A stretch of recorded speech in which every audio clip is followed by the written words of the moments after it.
여러분 한 분 한 분을 환영하고 축복합니다. 제가 며칠 전에 여기 파크에 가서 산책을 했어요.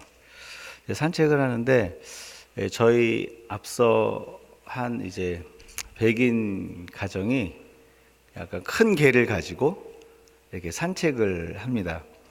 근데 이 개가요, 가만히 보니까 규칙적으로 주인보다 한 2, 3m 앞에 이렇게 뛰어가면서 너무 좋아서 줄이 안 매달려 있었는데 너무 좋아서 뛰어가더니 더 갈 것 같이 하더니 딱 멈춰서 주인을 바라보는 거예요. 주인을 확인하고 다시 또 2, 3m를 뛰어서 가고 또 멈춰서 또 주인을 보고 또 가는 거예요.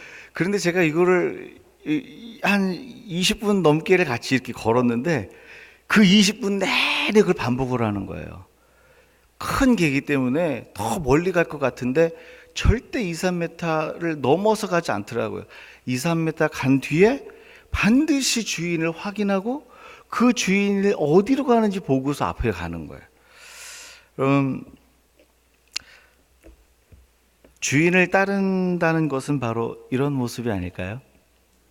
주인의 생각을 확인하고 움직이는 것이 주인을 섬기는 자세입니다. 우리 모두는 예수 그리스도를 구주로 영혼의 구원자로 고백합니다. 그리 고백하세요? 왜 그러냐면 예수 그리스도께서 나를 대신해서 십자가에서 죽으시고 그 예수의 피값으로 우리를 죄의 권세 아래서 사오셨어요. 그리고 생명을 주셨기 때문에 예수 그리스도를 나의 구원자, 내 영혼의 주라고 고백을 하는 거예요. 근데 우리가 예수 그리스도를 나의 구주로 고백한다면 주님의 생각을 확인하고 움직여야 돼요. 그분이 어디로 가기 원하는지 확인하고 움직여야 돼요. 그게 예수를 주인으로 섬기는 저와 여러분의 삶의 모습이어야 한다는 거죠. 그럼 그래서요, 우리의 삶은 주님의 생각에 매여 있어야 돼요. 주님의 생각에 우리의 생각이 매여 있어야 되고, 주님의 마음에 우리의 마음이 매여 있어야 되고, 그 주님의 시선에 우리의 시선이 매여 있어야 돼요.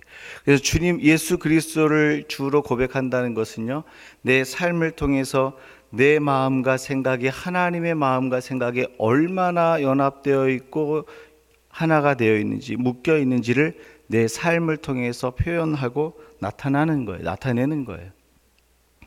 예수는 나의 구주입니다 라고 고백했을 때 그냥 입술로만 고백해서 예수가 나의 주가 되는 게 아니에요. 예수가 나의 구주인 것을 무엇으로 아십니까? 알 수 있습니까? 입술로 시작하지만 그 결말은 어디냐면 내 삶의 내용이라는 거예요. 내 삶의 선택, 내 삶의 결정을 통해서 내 뜻이 하나님의 뜻에 묶여 있다라는 사실, 연합되어 있다는 사실이 내 삶을 통해서 드러나고 보여질 때 내가 입술로 고백하는데 예수 그리스도가 나의 주라는 사실이 확증되는 거예요.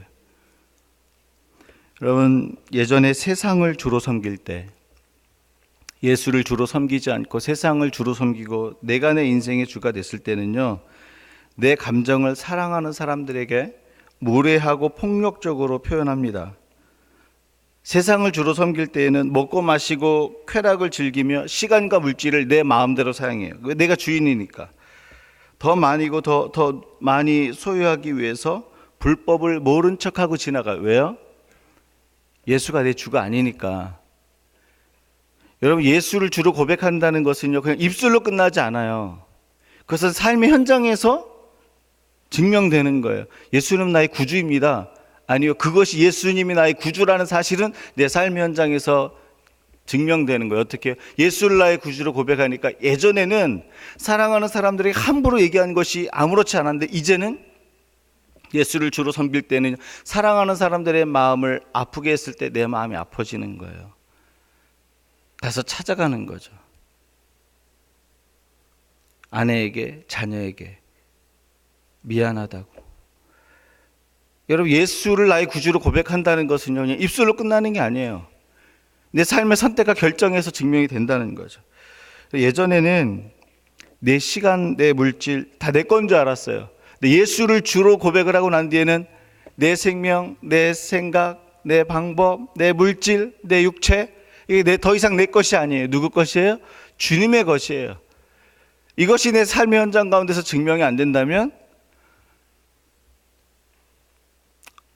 무늬만 크리스찬이라는 거죠. 아직 예수는 내 영혼의 구원자가 아니에요. 정말 내 영혼의 구원자라면 내 삶의 현장 가운데서 이것이 증명이 되어져야 됩니다. 여러분, 제가 좀 부끄러운 고백을 할게요. 우리 금요 심야 오신 분들은 이 이야기를 잠깐 들으셨을 텐데, 저 목사님 저랬단 말이야. 너무 오해하지 마시고. 제가 90년대 중반에 신학교를 다닐 때 이제 전도사였는데 추석을 낀 주일이 있었어요. 그 추석을 낀 주일에 일부 예배를 이제 사역자니까 일부 예배를 드리기 위해서 가는데요. 연대 앞을 이제 교회 가려고 지나가는데, 신촌에 있는 연대 앞을 지나가려고 하는데 파란불에서 주황색 불로 막 바뀌는 거예요. 그러면 파란색 불에서 주황색 불로 바뀌면 어떻게 해야 돼요? 더 빨리 가야 되죠. Go faster. 여기는 파란불에서 주황색 불로 바뀌면 대부분 서야지라고 생각을 하는데, 한국은 더 빨리. 달라요. 근데 저는 분명히 그 주황색 불에 건너갔다고 이제 생각을 했는데 뒤에서 윙 하고 이제 사이렌이 울리는 거예요. 보니까 오토바이를 탄 경찰이 저를 뒤에서 잡았어요. 뒤에 경찰이 있는 줄 알았으면 안 지나갔죠. 근데 저는 이제 딱 이제 경찰이어서 딱 격리를 하면서 신호 위반 하셨습니다. 그러는 거예요. 전도사인 제가, 하나님의 말씀을 선포하는 제가 뭐라 하는 줄 알아요? 창문 딱 내리고 아저씨 한 번만 봐주세요. 혹시 싼 거 안 돼요? 싼 거. 제가 그랬어요. 제가. 그런데 제가 그 다음에, 지금은 이런 경찰관은 없겠지만 제가 너무 놀라운 말을 들었어요. 뭐라고 했냐면, 그 경찰관이 그러는 거예요. 돈 있습니까? 그런 거예요. 그게 90년대 중반이에요. 90년대 중반. 돈 있습니까? 제가 너무 놀라서 제가 그때 전도사니까 무슨 돈이 있었겠어요. 저 지갑에 딱 5천 원 있었거든요. 5천 원밖에 없는데요. 그랬더니 경찰관이 뭐라 하는지 아세요? 그거라도 주십시오. 제가 너무 근데 그 순간 막 주파날이 막 튕겨지는 거예요. 여러분, 신호 위반 벌칙금은 5만 원이에요. 그러면 5만 원을 돈 없는 신학생이 5만 원을 벌칙금으로 내는 게 나은가? 5천 원을 그냥 주고 딱 끝내는 게 나은가? 주파날이 막 튀겨지더라고요. 뭐가 낫습니까? 5천 원을 내는 게 낫죠? 그래서 5천 원을 딱 줬어요. 5천 원을 딱 주고 그 자리를 딱 떠났습니다. 말씀을 선포하는 전도사가 양심을 죽이고 그 자리를 떠났어요. 그리고 일부 예배 드리러 갑니다. 일부 예배 드리면서 어떻게 예배를 드렸을까요? 하나님, 제가 하나님을 섬겼더니 5만 원짜리를 5천 원짜리로 싸게 해주셔서 이렇게 은혜를 이렇게 했겠습니까, 여러분? 여러분, 딱 앉아서 딱 기도하는데요. 하나님이 제게 딱 처음에 던져주시는 말이 뭐였냐면, 봉수야, 너 뭐하냐? 이게 첫 번째 음성이었어요. 너 지금 뭐하니? 내가 입술로는 예수 그리스도를 나의 구주라고 고백을 했는데 내 삶의 현장에서는 양심을 죽이고 진리를 선택하지 않는 이 삶의 모습을 보면서 내가 여전히 예수 그리스도가 나의 구주인지에 대한 고백을 다시 물어보시더라고요. 여러분, 예수를 주로 고백하는 것은 입술로 끝나는 것이 아닙니다. 하나님의 뜻과 진리에 내 삶이 매여 있을 때 예수가 내 삶의 주인지 아닌지를 증명할 수 있다는 거죠. 다시 하나님이 저와 여러분 가운데 물어보세요. 예수는 저와 여러분의 구주가 되십니까? 아까보다 말소리가 줄어들었어요. 왜 그럴까요? 여러분, 예수가 나의 구주가 된다는 것은요, 입술로 시작을 하지만 그 결말은 삶의 내용으로 된다는 거예요. 성경에 보세요. 요셉이 보디발의 유혹을 받았어요. 보디발 아내의 유혹을 받았어요. 한번 인간적으로 생각해보세요. 얼마나 외로워요. 타지에서 홀로 얼마나 외로워요. 그리고 그때 그 시대는요, 고대 문헌을 찾아보면 고위 관리의 아내들이요 다 정부를 뒀었어요. 그게 고대 문헌에 나와 있어요. 오랫동안 떠나 있을 때. 그러면 그렇게 그 고위 관리의 그 여자들이 그러면서 자기 남자들을 뒤를 봐줍니다. 인생을 책임져줘요. 요셉도 너무 힘들지 않았을까요? 그냥 눈 한번 딱 감고 그냥 세상은 그런 거야 그러면서 할 수 있는데, 그 보디발의 아내의 유혹에 요셉이 뭐라 그럽니까? 내가 하나님 앞에서 어찌 득죄하리요? 이렇게 고백을 했어요. 하나님 앞에서. 하나님 앞에 있다라는 게 뭐냐면 하나님이 내 주인이라는 거예요. 내 주인. 내 주인이기 때문에 내가 그것을 선택할 수 없다라는 거예요. 하나님이 내 주인이기 때문에 진리를 선택할 수밖에 없다라는 거예요. 하나님이 내 주인이기 때문에 세상 것을 선택할 수 없다라는 거예요. 여러분, 예수 그리스도는 나의 주라고 고백했을 때 그 주의 고백은 입술로 끝나지 않습니다. 삶의 내용과 저와 여러분의 선택과 결정으로 증명을 해야 돼요. 여러분 믿으십니까? 근데 문제는요,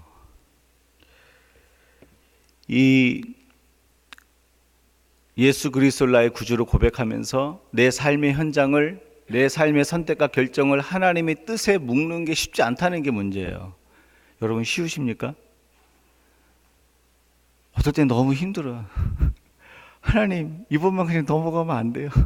이럴 때 많지 않아요? 예수를 나의 구주로 고백하는 자들이 이 땅의 삶을 살 때에 진리를 붙들어야 되는 그 하나님의 뜻에 내 뜻을 맞추고 하나님의 마음에 내 마음을 맞추는 게 쉽지 않을 때가 많다라는 거. 오늘 본문 말씀은 그런 말씀을 보여줘요. 여러분, 주님의 뜻에 내 뜻을 묶는 것이 얼마나 힘든지 베드로를 통해서 보여줍니다. 베드로가 예수님에 대해서 뭐라고 고백합니까? 주는 그리스도시요 살아계신 하나님의 아들입니다. 예수 그리스도는 나의 주라는 거예요. 나의 주 예수 그리스도 고백을 했어요. 예수님이 칭찬하죠. 이거 너가 알게 한 게 아니라 성령이 이거 알게 한 거야 라고 칭찬하죠. 근데 예수님이 그때 한 가지 이야기를 더 하세요. 뭐라고 하냐면 내가 그런데 나중에 십자가에서 너희 죄를 위해서 십자가에서 죽고 다시 3일 만에 부활할 거야 라고 이렇게 얘기를 해요. 그랬더니 뭐라 그러는지 아세요? 오늘 성경 말씀에는 베드로가 항변하며 이랬어요. 근데 마태복음에는 더 정확한 표현이 있어요. 베드로가 이런 일이 결코 주께 미치지 못하게 할 것이다 라고, 이런 일이 있어서도 안 되고 내가 그런 일이 생기지 않도록 하겠습니다 라고 얘기하는 거예요. 이 항변이라는 말이요, 사실 오늘날 말로 바꾸면 무슨 말이냐면 설득이라는 말이에요. 예수를 설득하고 있는 거예요. 베드로, 누가요? 주는 그리스도시요 예수를 나의 구주로 고백하고 예수는 나의 주라고 고백하는 이 베드로가 누구를 설득해요? 예수님을 설득해요. 그렇게 할 수 없다라는 거죠. 이런 삶이 저와 여러분의 현장에는 없습니까? 예수는 나의 주라고 고백했는데 내가 예수를 설득해요. 하나님, 그렇게 해서는 절대 안 됩니다. 세상은 제가 진리는 알지만 세상은 그렇게 사는 게 아니에요. 하나님한테 훈수를 둬요. 이번만큼은 제 방법대로 할게요. 예수를 그렇게 그리스도라고 고백을 했는데 내 뜻을 주님의 뜻에 맞추는 게 너무 어렵다는, 오늘 베드로가 그랬잖아요. 주는 그리스도시요 살아계신 하나님의 아들입니다라고 고백을 했는데 주님 절대 그런 일이 있을 수 없습니다라고 얘기하는 거예요. 입술로는 주를 고백하는데 삶의 내용은 예수를 설득해요. 내가 주인인 거죠. 여러분, 이거는요 어떻게 보면 예수가 내 주가 아니라 내 마음과 계획과 소원 성취를 위해서 도구로 전락되어 있는 예수님인지도 몰라요. 예수를 나의 구주로 고백하는데 실제로는 예수님을 설득해요. 왜 그런지 아세요? 실제로는 예수님이 주가 아니에요. 내가 주인인데 예수님을 이용하는 거예요. 이게 교회 안에 있는 저와 여러분의 삶의 모습 속에 많이 나타나는 모습이에요. 예수를 주라고 고백하는데 실제로는 예수를 이용해서 내 소원을 이루고 싶은 것. 여러분, 예수가 나의 주인이면요, 내 소원이 이루어지든 이루어지지 않든, 내 계획이 이루어지든 이루어지지 않든, 환경이 다시 회복이 됐든 회복되지 않든 여전히 그분은 내 왕이세요. 신실하게 나를 붙드시고, 넘어진 그때에도 붙드시고, 내가 세상 사람들이 보기에 영광받을 만한 그때에도 하나님이 그 영광으로 채우시기 때문에 그분은 어느 때 어느 순간에도 그분은 나의 주이신 거예요. 만약에 그렇지 않다면 저와 여러분은 예수를 알라딘의 요술램프의 지니 정도로밖에 알고 있지는 않을까요? 사랑하는 여러분, 이 항변에 대해서 예수님이 뭐라 하는지 아세요? 예수를 주라고 고백하는 베드로가 그렇게 될 수 없습니다. 자기의 뜻을 예수의 뜻에 묵지 못하는 삶을 보고 그 이유를 얘기합니다. 뭐라고 그러냐면, 내가 하나님의 일은 생각하지 않고 도리어 누구의 일을 생각해요? 사람의 일을 생각한다는 거예요. 왜 예수를 주로 고백하면서 하나님의 뜻에 내 뜻을 맞추지 못하냐면, 하나님 편에서 생각을 하지 못하고 내 편에서 생각을 해서 그래요. 내 편에서 생각을 하다 보니까 내 방법이 옳고 세상의 가치가 맞는 것 같아요. 사람 편에서 걱정하고 염려하고 계획을 세우기 때문에 예수님의 뜻과 무관한 삶을 산다는 거예요. 여러분, 오늘 베드로가 사람 편에서 예수님 항변했잖아요. 절대 그런 일 없으리이다. 얼마나 의리가 있어요. 사람 편에서 보면 이것보다 더 옳은 게 어디 있어요. 자기가 따랐던 주, 자기가 모셨던 선생님, 십자가에서 죽는 그 일을 내가 몸으로 다 맡겠다라는 거예요. 여러분, 인간 편에서 보면 옳지 않습니까? 아닌가요? 인간 편에서 보면 이렇게 의리 있는 사람이 어디 있어요? 그런데요, 진리는요, 사람의 의리로 되는 게 아니에요. 진리를 세우는 것은요, 인간 편에서 옳다고 생각하는 그것으로 세워지는 게 아니에요. 여러분, 인간의 의리가 필요 없다라는 게 아니라 인간의 의리가 오용되는 경우도 많아요. 그렇죠? 여러분, 세상에 무법을 저지르는 그 깡패들 보세요. 깡패들만큼 의리 있는 사람이 어디 있어요? 내가 진 거 아이가? 그래서 그잖아요. 여러분, 지금 한국에 지금 제일 최고의 권력자의 자리에 앉았다가 나락으로 떨어진 전 대통령하고 최순실 씨를 보세요. 수십 년 동안 엄청난 의리에 묶여 있잖아요. 배운 자든 배우지 못한 자든 그 인간의 단순한 의리로, 인간 편에서 바라보는 그 의리로 진리를 취할 수는 없어요. 여러분, 예수를 주로 고백했지만 때때로 인간 편에서 생각되어지는 것, 가치, 계획 때문에 주님의 뜻에 내 뜻을 묵지 못할 때가 많다는 거예요. 내 편에서 바라보니까 이렇게 하면 내가 죽을 것 같아. 내 편에서 바라보니까 이렇게 하면 손해볼 것 같아. 내 편에서 바라보니까 이렇게 하면 나에게 손해가 될 것 같아.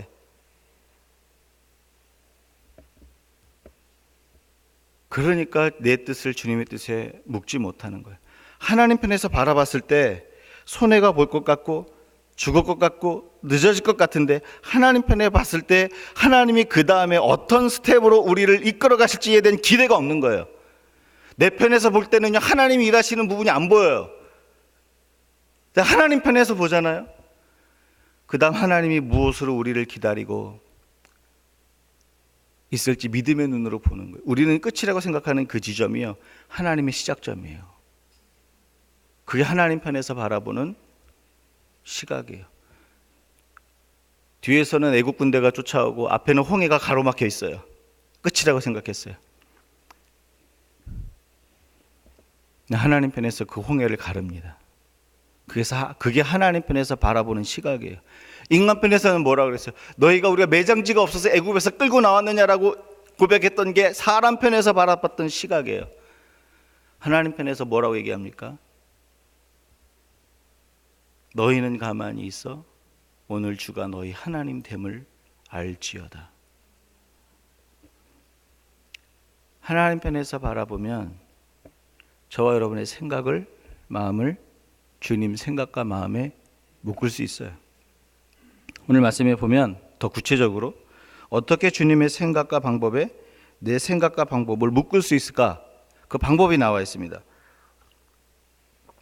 주님의 뜻에 내 뜻을 맞추기 원하세요?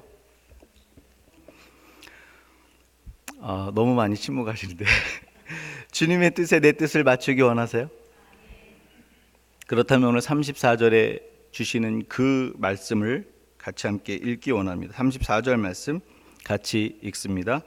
무리와 제자들을 불러 이르시되 누구든지 나를 따라오려거든 자기를 부인하고 자기 십자가를 지고 나를 따를 것이니라. 여러분, 자기를 부인한다는 것은요, 인간 편에서 드는 모든 방법과 생각을 부인하는 거예요. 내 생각, 의지, 방법, 계획을 부인하는 거예요. 여러분, 인간은요 생각하는 존재예요. 생각하는 존재. 근데 생각하는 존재가 자신의 생각과 의지를 부정한다는 것은 자기 존재 자신을 부정하는 거예요. 우리가 여러분, 하나님을 모르는 사람들은요, 쟤네 무조건 믿으래. 그걸 따르게 나쁘게 뭐라고 표현한 줄 아세요? 쟤네 크리스찬들은 뇌를 빼놓고 사는 사람들이야. 뇌를 빼놓고 사는 게 아니에요, 여러분. 뇌를 빼놓고 살라라는 말이 아니에요. 진리를 선택할 때요, 하나님이 주시는 방법으로 나를 묶어야 되는데 우리는 생각하는 존재잖아요. 근데 우리의 생각이 타락한 이후에 자꾸 탐욕과 욕심에 딱 결합되어 있으니까 우리의 생각이 온전치 못하니까 그 생각을 죽이기 위해서 나가는 거거든요. 생각하는 존재가 자기의 생각과 계획을 죽여요? 자기 부인이에요. 생각하는 존재가 자기의 계획과 자기의 계획을 죽입니까? 자기의 무능을 의미하는 거예요. 내가 생각하고 계획했는데 그것을 부인해요? 그럼 나는 무능합니다를 얘기하는 거죠. 여러분, 그런데 자기의 무능함을 발견한 자리, 자기 자신을 부정하는 그 삶의 자리에서 주님의 뜻에 내 뜻을 묶을 수 있어요. 왜냐하면 주님께 나의 무능함을 고백하면 그 자리에 하나님의 능력이 내 생각과 마음을 붙들기 때문에 그래요. 내가 주님 앞에 주님 나는 무능합니다, 나는 연약합니다를 고백했을 때 그 현장에 하나님이 일하시기 때문에 내가 할 수 없는 그것을 내 뜻을 주님의 뜻에 묶을 수 있도록 도와주신다는 거예요. 내 무능과 연약함에 자리가 없잖아요. 여전히 인간의 편에서만 생각할 수밖에 없어요. 한번 생각해 보세요. 지금까지 인생의 여정을 걸으면서 하나님 앞에서 내 무능함을, 내 연약함을 고백하는 삶의 자리가 얼마나 있었습니까?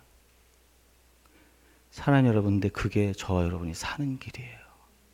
믿으세요?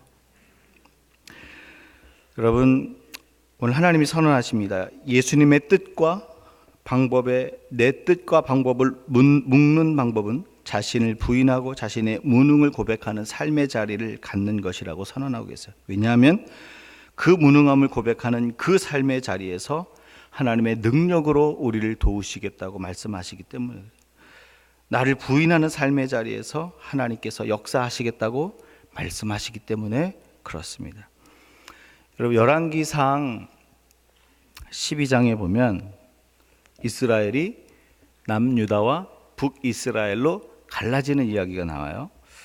하나님이 남유다 왕 르호보암에게서 10개 지파, 이스라엘은 12개 지파로 돼 있잖아요. 12개 지파 중에 2개 지파만 남유다에 속하게 만들고 10개 지파를 여로보암에게 찢어서 줘요. 그런데 이 북이스라엘의 처음 왕이 누구냐면 여로보암이에요. 이름 비슷하죠. 남유다 왕은 르호보암, 북이스라엘의 왕은 누구요? 여로보암. 여로보암이 북이스라엘 왕의 처음 초대 왕이에요. 그런데 그 초대 왕이 됐을 때 갑자기 걱정이 하나 생기는 거예요. 무슨 걱정이냐면, 하나님의 율법에 의하면 이스라엘 백성들은 적어도 1년에 3번 하나님의 성전이 있는 예루살렘에 올라가서 예배를 드려야 돼요. 근데 이 북이스라엘 사람들이 남유다에 있는 예루살렘 성전에 올라가서 하나님의 그 아름다운 성전을 보고 예배를 드리다가 그 마음이 남유다에 뺏기고 남유다 왕에게 뺏기면 어떨까? 이 백성들이 다 나를 배반하고 남유다에게로 돌아가면 어떻게 할까라는 이 생각이 걱정이 드는 거예요. 그 걱정이 들고 나니까 이 10개의 지파, 북이스라엘 사람들의 지파의 마음을 내가 컨트롤해야겠다라는 생각을 가지고 어떻게 하냐면 그 북이스라엘의 남쪽 지역에 베델이라는 곳과 북쪽 지역의 단에 금송아지를 만들어 놓고 뭐라 그랬냐면 이 금송아지가 너희를 애굽에서 이끌어내온 하나님이다. 하나님으로 섬겨라. 그리고 남유다에 못 가게 만들어요. 또 하나는 아무나 너네 제사장 가고 싶은 사람 손 들어봐. 손 들면 너 제사장이에요. 그리고서 제사장을 시켜버리는 거예요. 여러분,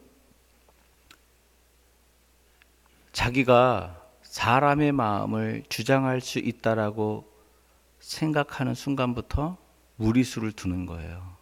인간 편에서의 방법을 생각하는 거예요.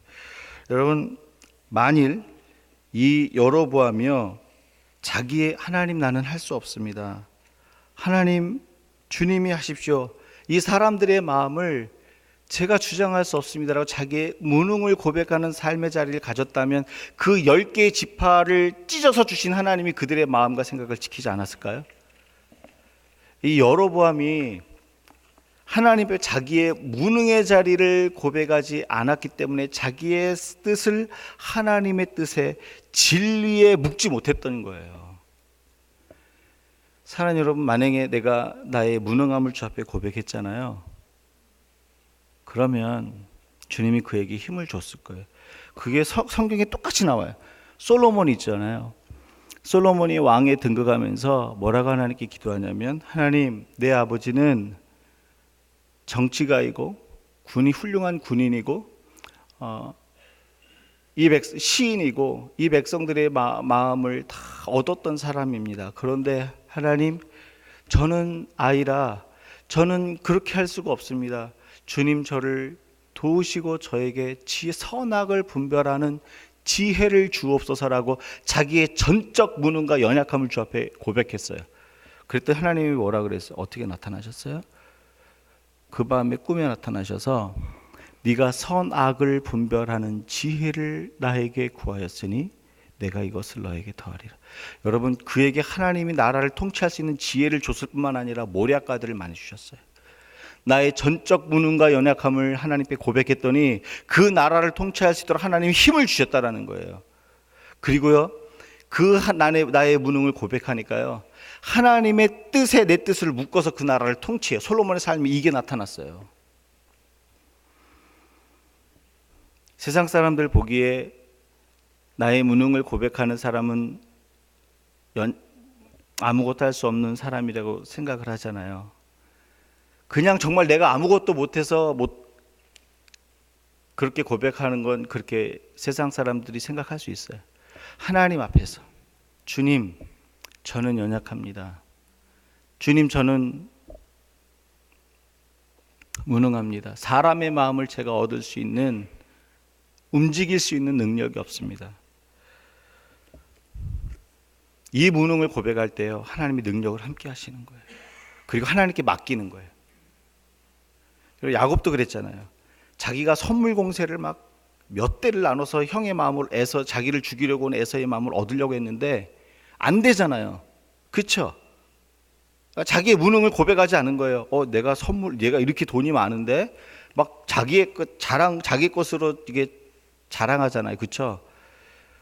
자랑하는 사람이 세상에 제일 어리석은 사람이에요. 안 돼요. 자랑하는 사람은요, 절대 길이 안 열리게 돼 있어요. 앞에서는 예 그러지만 뒤에 가서는 이렇게.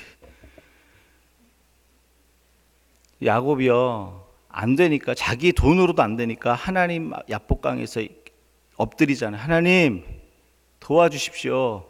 저를 살려주십시오. 자기의 전적 무능을 고백하잖아요. 그리고서 야곱이 죽고 이스라엘이 돼요. 그리고서 하나님 앞에 전적 무능을 고백했는데 어떤 일이 벌어집니까? 자기는 이제 더 이상 형한테 아무 일도 하지 않았는데 형이 자기를 보고서 끌어안는 거예요. 뭡니까? 하나님이 일하시는 거예요. 자기의 전적 무능을 하나님 앞에, 다른 사람 앞에 말고요, 하나님 앞에 자기의 전적 무능을 고백하잖아요. 그곳에서 능력을 주시는 거예요. 그러니까 능력을 주시니까 더 이상 야곱이 형의 마음을 조정하려고 하지 않잖아요. 그렇죠? 하나님께 맡기잖아요. 하나님 뜻에 내 뜻을 묻잖아요. 사랑하는 여러분, 하나님께서 오늘 무엇을 저와 여러분 가운데 요청하십니까? 나로서는 할 수 없음을 고백하는 자신의 무능과 자기 자신을 부인하는 그 삶의 자리를 가지라는 거예요. 그럼 하나님의 능력이, 일하심이 우리 삶의 현장 가운데 나타나서 우리가 우리의 의지와 뜻을 하나님께 묶을 수 있도록 하나님이 돕겠다라는 거예요. 사랑하는 여러분, 오늘 저와 여러분이 고백해야 될 무능의 자리는 어디입니까? 혹시 사람의 마음입니까? 사람의 마음을 얻는 것입니까? 여러분 기억하셔야 돼요. 사람의 마음은 사람이 좌지우지할 수 없어요. 그거는 배우자도 마찬가지예요. 조정하려고 하지 마세요. 갈등이 일어나고 힘이 듭니다. 내가 힘이 빠질 때 어려워져요. 굉장히 힘들어져요. 그냥요, 여러분 한번 편하게 한번 생각해 보세요. 사람의 마음을 주장하는 이가 하나님이에요. 왜냐하면 하나님이 우리의 생각과 마음과 육체와 인간을 창조하셨기 때문에 그 하나님께 그냥 맡겨보세요. 그러면요, 무리수를 안 둬요. 하나님 뜻에 내 뜻을 연합시킬 수 있어요. 나의 전적 무능을 고백해야 될 자리가 사람의 마음을 얻어야 되는 곳이라면 그렇게 고백하세요. 이게 자녀도 마찬가지예요. 여러분, 여기 사실 저희 교회는 감사하게 이렇게 젊은 분들이 많으시잖아요. 한번 생각해 보세요. 자녀들이 내 뜻대로 막 다 되고 내 뜻대로 이렇게 그런 학교 들어가고 성적을 얻으면 애들이 잘 될 것 같습니까? 제가 여러분 악담하는 게 아니라 그리고 잘 될 것 같습니까? 그래서 아이들을 부모의 생각과 가치대로 조정하려고 하는데 그렇게 하지 마세요. 하나님의 생각과 가치에 아이들이 묶여 있으면요, 저희가 컨트롤할 수 없는 그 아이들이 혼자 있는 그때도요, 스스로 아이들이 하나님의 생각에 매여서 거룩을 추구하는 거예요. 그게 요셉의 이야기잖아요. 아무도 없는데 거룩을 추구하잖아요. 저와 여러분이 떠나고 난 뒤에는 자녀를 어떻게 책임지시겠어요? 끝까지 책임지시겠어요? 사람의 마음을 주께 맡기십시오. 주께서 마음의 주인이세요. 또 여러분, 저와 여러분의 무능을 고백해야 될 것이 혹시 물질입니까? 여러분, 내게 맡겨진 부분을요, 최선을 다하고 열심히 사시고 두드리시고 연구하시고 노력하세요. 근데 주어진 몫으로 만족해야 돼요. 인위적으로 나의 몫을 조작하려고 하면 안 돼요.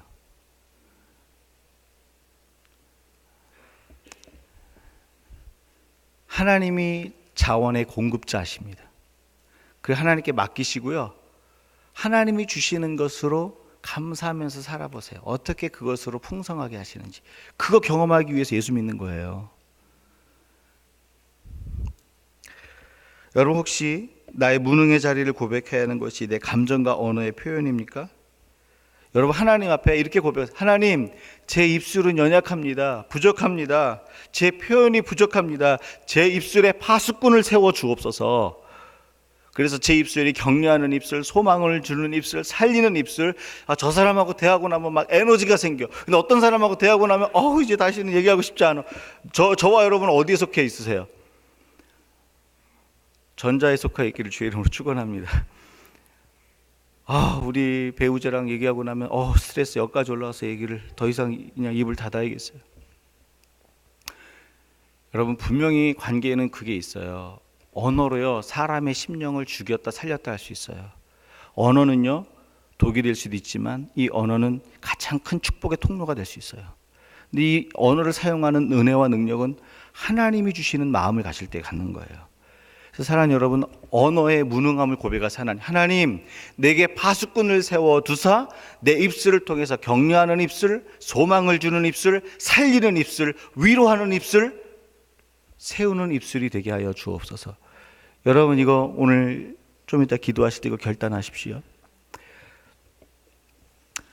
하나님께서 오늘 저와 여러분 가운데 무능의 자리를 고백하는 자들은 내가 능력으로 너희의 생각을 묶어서 내 생각에 연합시키겠다고 선언하고 계세요. 저와 여러분이 하나님 경험할 수 있길 주의 이름으로 축원합니다. 우리 마지막으로 한 가지만 더 나누면, 예수를 구주로 고백하고 하나님의 뜻에 나의 뜻을 묻기로 원하는 사람들에게 주시는 영광이 있어요. 하나님, 그러면 저는 로봇입니까?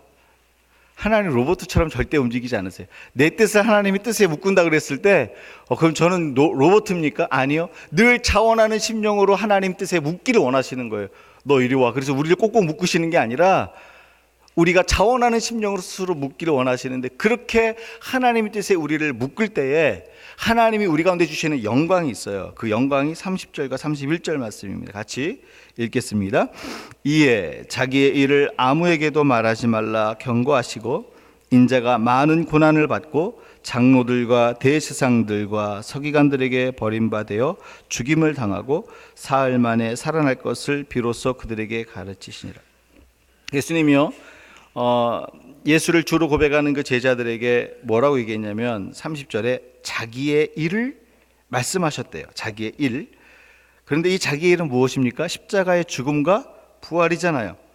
그런데 이 자기의 일을 예수님이 십자가를 지기 이전에 미리 제자들에게 말씀하시고, 아직 내가 부활의 주로 나타나기 전까지는 말하지 말아요. 예수님이 어떤 일을 하시기 이전에 자기의 일을 먼저 제자들에게 얘기하셨어요. 뭘 얘기하는 걸까요? 제자들을 하나님의 일의 동역자로 불렀다는 거예요.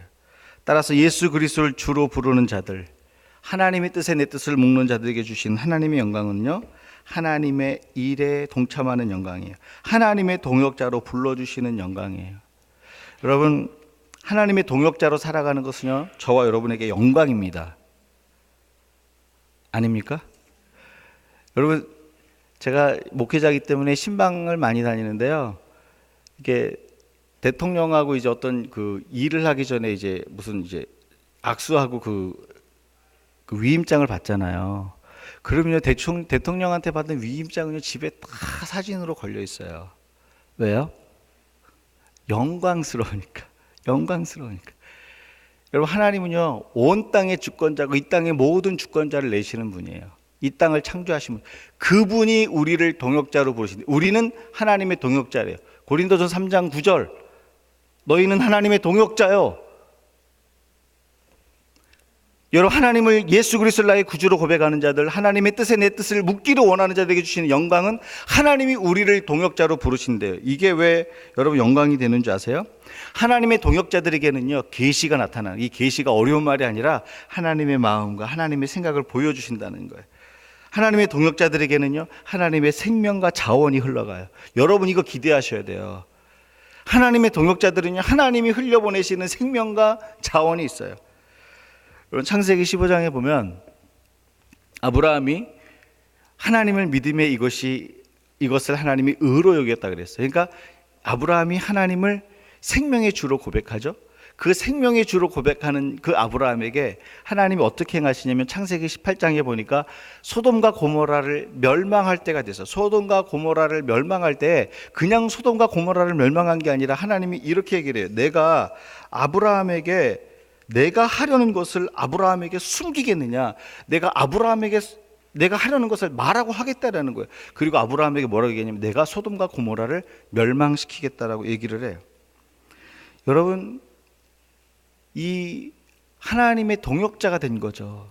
아브라함이 하나님의 동역자가 된 거예요. 하나님의 동역자가 되었을 때 하나님 주시는 영광이 뭐냐면, 하나님이 우리를 그냥 야 너 이거 해 저거 이게 아니라 하나님이 먼저 그 일을 얘기하시고 말씀하시는 계시, 하나님의 영광이 있다는 거예요. 여러분, 우리가 하나님의 음성을 듣고 하나님을 만나는 그 영광이 채워지면요, 우리의 마음이요 기쁜 거예요. 여러분 하나님 만나본 경험이 있으세요? 사람도 사람을 만나는 영광이 있어요.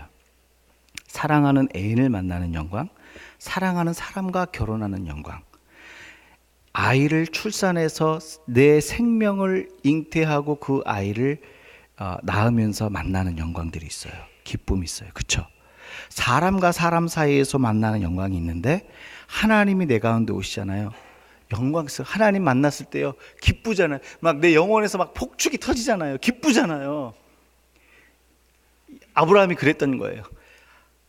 내가 어찌 이 일을 아브라함에게 알리지 않고 이 일을 진행하겠느냐. 하나님이 찾아오셔서 그 계획을 다 말씀하셨을 때 그 하나님이 찾아오신 영광을 경험해요. 그리고서 그냥 끝난 게 아니에요. 창세기 18장 19장에는요 아브라함이 하나님 앞에 그 소돔과 고모라를 위해서 기도합니다. 하나님, 의인을 함께 멸망시키겠습니까?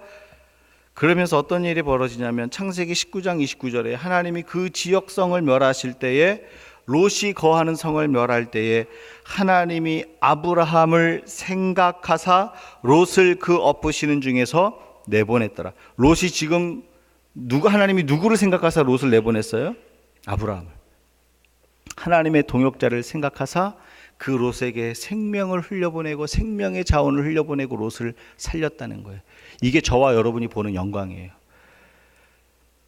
어떨 때는 우리의 뜻을 하나님 뜻에 맞추는 게 힘들고 어려운데요, 그 하나님의 동역자들에게요 하나님의 자원이, 하나님의 생명이 흘러들어가는 것을 보게 하는 거예요. 내가 기도했는데 자녀가 하나님 일하시는 걸 보는 거예요. 내가 기도했는데 하나님 앞에 간구했더니 하나님 일하시는 걸 내 삶의 현장에서 보는 거예요. 이게 하나님의 동역자들이 누리는 영광이에요. 하나님을 삶의 현장 가운데서 보기 원하십니까? 예수를 나의 구주로 고백하시고 하나님의 동역자로 서십시오. 사랑하는 여러분, 하나님이 저와 여러분 가운데 오늘 선언하고 계세요. 나의 사랑, 나의 어여쁜 자야, 우리 함께 일어나 걸어가자. 주님 손 붙잡고 주님과 함께 인생길 걸어가는 하나님의 동역자가 되잖아요. 여러분이 우리 인생의 삶의 현장 가운데서 하나님의 감동과 은혜를 경험하는 영광 누립니다.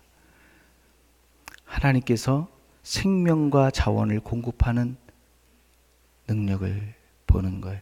이 땅에 살 때 내가 너무 감사해서 기프트카드 이렇게 딱 주면 그 마음이 되게 감사하잖아요. 여러분, 하나님한테 기프트카드 한번 받아보셨어요? 에브리데이 받을 수 있기를 주의 이름으로 축원합니다. 그게 저와 여러분이 누리는 영광이에요. 오늘 말씀을 기억하면서 좀 찬양하고 기도하겠는데요.